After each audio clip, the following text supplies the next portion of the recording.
All right. Hello, everyone. Welcome to Chapter 12. As you can see, today I am wearing a Detroit Pistons hat. And once again, you might want to remember that. All right, so this is the last module for Section 3. So this module will deal with terrorism strictly in the American context. And I'm not going to lie, there is a lot here.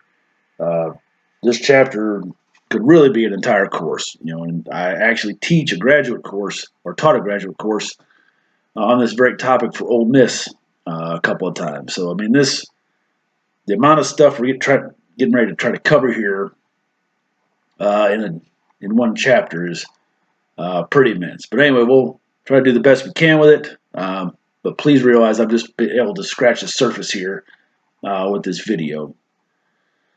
All right, so most of what we're going to discuss here is left and right terrorism in America. Obviously, there's been some international terrorism, some domestic jihadist terrorism as well, and we'll get to some of that. But there's a lot more history of left and right terrorism in America. All right, so just generally, the heyday of leftist terrorists in America was pretty much the 60s to the 80s, kind of like we talked about last week. International terrorism, kind of the leftist heyday was the 1960s to the 1980s. The kind of mainstream left consists of trends, some stuff like labor activism,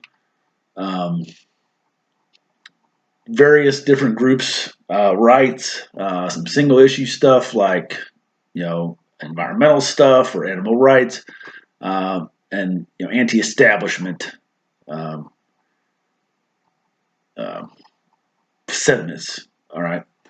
Now that's kind of the mainstream left. Now within those mainstreams, you're going to have radicals or extremists, within each of those. So we're not talking about the mainstream left here. We're talking about this small percentage of people that are going to commit terrorism. And again, when we get to the right here in just a little bit, we're talking about that same little small percentage of people. They're the ones that commit these acts of terror. There are many, many different activists for all the different issues, left and right, that never commit a single act of violence, never even crosses their mind to commit a single act of violence, against anyone or anything. All right, so on the fringe and the far left, we're looking at kind of this extreme Marxist ideology and left-wing nationalism. It's typically been carried out by these covert, kind of underground organizations. There's been some human casualties, but most of the violence of the left has been directed at things rather than people. Kind of the one exception here has been law enforcement, and at different times, law enforcement has been a target of the left. All right, so that's kind of the brief overview of the left. All right, so the right now traditionally kind of encompasses trends and movements that emphasize more of a conventional and nostalgic principle, stuff like family values, social order, educational content, and religion. Okay, so just like any of those, there's going to be this small, fringy percentage of people. So on the fringe and the far right, you run into some racial stuff, mysticism, mystical theories, conspiracy theories, kind of all over the place, as well as a fairly big anti-government sentiment. Most of the violence on the right has been the result of racial, religious, or anti-government sentiments. Sometimes a combination of both, or all of those.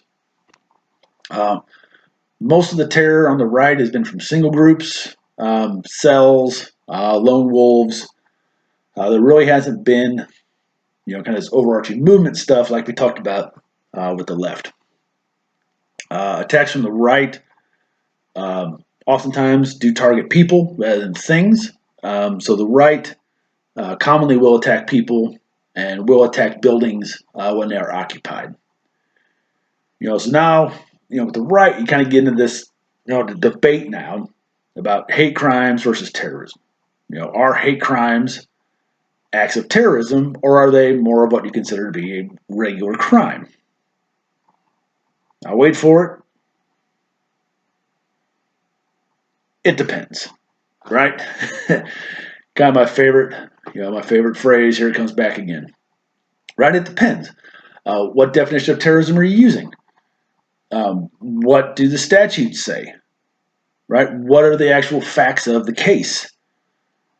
So when you start talking about acts of terror versus hate crimes, it can get kind of cloudy, and depending on who you're talking to and what definitions they're using, you can have either a lot more acts of terror, you can have fewer acts of terror and more hate crimes. So there really is a lot of debate, kind of in the middle of all of this stuff. So since like the mid 1800s, there have been groups of people who've been targeted solely because of who they are, by those who claim they're defending American ideals or values. Catholics have been targeted, Mormons, Freemasons, Jews, blacks, Hispanics. The list just goes on and on and on. More recently, far-right terror. How we talked about like the left, their heyday was like the 60s and the 80s. Well, the far right is kind of more split up than that. So during the 50s and 60s, you had quite a bit of Klan violence during the civil rights movement. Then into the 80s, you had this neo-Nazi movement, which then moved into more of this anti-government violence and single-issue violence. They got into in the 90s and the 2000s. So it was real kind of context-specific, which is kind of the main theme we've had, with the right to this point. All right, now, international terrorism has also been in America even before the so-called new terrorism, right? We had stuff like anti-Castro movements, Jewish groups that were opposing the former Soviet Union, the Provisional Irish Republican Army, and some other ones. But since the collapse of the Soviet Union in the late 80s, most of the international terrorism in America has been the result of some spillover from stuff going on in the Middle East. All right, the left.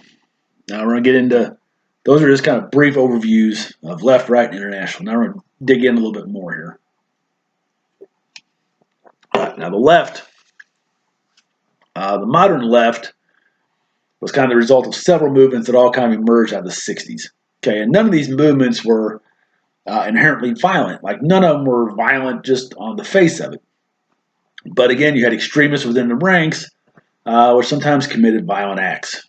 See stuff like the Civil Rights Movement, Black Power movements, the New Left, which is groups like Students for a Democratic Society, Revolutionary Youth Movement too. All these groups have various things that are fighting for or against. So I'll spend some time learning about all of those, okay? Because you need to know, some of that stuff. Look at the PowerPoints. But again, none of them were in and of themselves violent. All right, but as some people in these groups radicalized, there were a lot more calls for what they call direct action, against the establishment, or the man, if you will.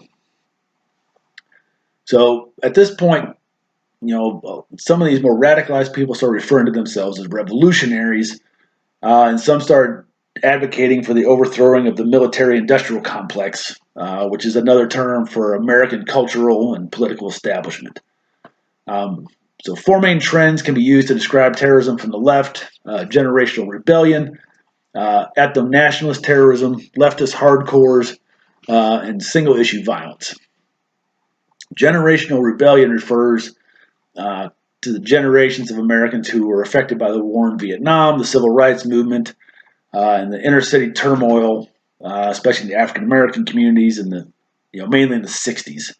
The most well-known group to come out of this was the Weathermen, or the Weather Underground, and we've discussed them a couple times already in class. They emerged from the Students for a Democratic Society group. They were a radical wing of that, and they broke away from the SDS. We're talking about mostly middle-class white people in their 20s, that were part of this student group. They were pretty much violent and confrontational from the go. They attacked the Pentagon, police stations, National Guard facilities, ROTC buildings, the Gulf Oil corporate headquarters. Um, quite a few attacks here. Two members, Bernadine Dorn and Bill Ayers, we've mentioned them before. They actually went on to become college professors. A lot of them got arrested. A lot of them did prison time. Some of them just kind of disappeared. But they're kind of the most well-known kind of group to come out of this generational rebellion thing in the 60s. Symbionese Liberation Front's another group that happened about this time. They're the ones that kidnapped Patricia Hearst, or Patty Hearst, and through torture and indoctrination, she ended up joining the group through what's considered to be a classic case of Stockholm syndrome, and then went ahead and participated in armed robberies with them. So ethno-national terrorism was mostly associated with the Black Liberation Army that was part of the Black Liberation Movement, and the Puerto Rican Independentistas and FALN. So the Black Liberation Army was an underground movement that consisted of former members of the Black Panthers and also some Vietnam veterans. They mainly operated in California and New York City. So at a certain point, the Weathermen and the BLA, Black Liberation Army, both kind of went on the decline. So when all these groups started kind of declining, those that were left decided to kind of reorganize. All right, so what you ended up with was the most diehard former members of these groups reorganizing themselves into other groups. So you ended up with groups like the May 19 Communist Organization, the New African Freedom Fighters, and the United Freedom Front. I have a lot to say. All these groups were violent. Learn about each of them. Okay. So let me move into those are your, the hardcore section ones. All right. So then single issue terrorism on the left. There's been several examples. Guys like Ted Kaczynski, but kind of the main single issue terrorism on the left most commonly is thought of as the animal rights and environmental movements. Elf and Alf. And we've talked about these some in class, but we talked about them a little bit more in Homeland Security. This is where things get interesting again, right? So there's two camps. One that says that Elf and Alf are terrorist groups, and another that says they are not, because they mainly target stuff and not people. And a person cannot really be terrorized, for example, because a group burned a bunch of SUVs on a parking lot. I don't know. I don't know if this debate will ever be resolved. But for purposes of this class, we're going to work with the assumption that they actually are terrorist organizations. All right, so that's kind of a quick hitter on the left. All right, so moving on to the right. The far and fringe right in America consists of a variety of different ideologies. One of the aspects is commonly religion, specifically Christianity. Now remember, we're not talking about regular Christianity here. We're talking about a radicalized version of it that's followed by a very small number of people. There's also this anti-government segment of the right. And one main part of that is the Patriot movement. And they really came into prominence during the 90s. And part of this Patriot movement is they believe that they are the true heirs to the ideals of the Constitution. They believe that government in general cannot be trusted, the federal government in particular cannot be trusted, and the United Nations is dangerous and evil. The right also has a lot of conspiracy theories, specifically in the Patriot movement. Two incidents, Ruby Ridge and Waco, really invigorated the Patriot movement. They both happened in the early 90s. Ruby Ridge in 92, Waco in 93. Read about those two incidents and see, so you understand, what role they played in kind of ramping up this Patriot movement. And one of the main conspiracy theories coming out of the Patriot movement is this about this New World Order. It essentially says that there's this international plot to create one government that would govern the entire world. And it's been going on there's been a conspiracy theory for for a long time. All right, racial supremacy has long been an important part of the fringe and far right. There's a long history of racial animosity in America. During the 80s, these racial hate groups really kind of came into their own. They existed before that, right? The Klan has been around, forever. But there really was kind of this surge in these racial groups during the 80s. Racial mysticism is also an important component. And there's a lot of different religions within the far right and fringe right. Creativity, acid true, Christian identity, cosmotheism, um, all those, but cosmotheism are talked about in the book. Cosmotheism uh, was created by William Pierce, who founded, who led the group, the National Alliance. It was a neo-Nazi group that was around, one of the most prominent neo-Nazi groups for a long time. But it's a religion he created. Okay, creativity was created by Ben Clausen, and then made very famous by Matthew Hale. Right. So some of these religions are people, they're created by people for the American far right. All right, and then Christian identity, even though it wasn't created for the far right, it was created as part of this British Israelism movement in Britain. Um, so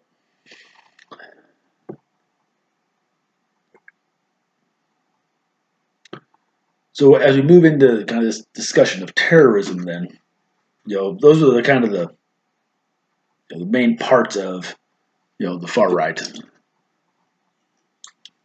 But again, it's instructive to once again say when you talk about terrorism from the right, debate about what definition is being used. Obviously, stuff like the Oklahoma City bombing is an act of terrorism. But what about a group of skinheads that kill somebody? Is that terrorism? Or is that a crime? Well, one group that participated in violent acts for a long, long time is the KKK, the Ku Klux Klan. The Ku Klux Klan is interesting because there really isn't an international counterpart for it anywhere else in the world. These neo-Nazi groups, a lot of times there's some international counterpart for them somewhere, but the KKK really isn't. The KKK is really a strictly, it's kind of American phenomenon. And it's been around pretty much since the 1860s. It's kind of come and gone. There's been 5 eras of the Klan. So make sure you understand, kind of where the Klan was during each of those 5 eras and how the Klan changed over that time. But kind of more in this modern era, most terror from the right is not actually committed by the Klan, but it's actually been committed by neo-Nazis. So remember, these are the Americanized versions of Nazism.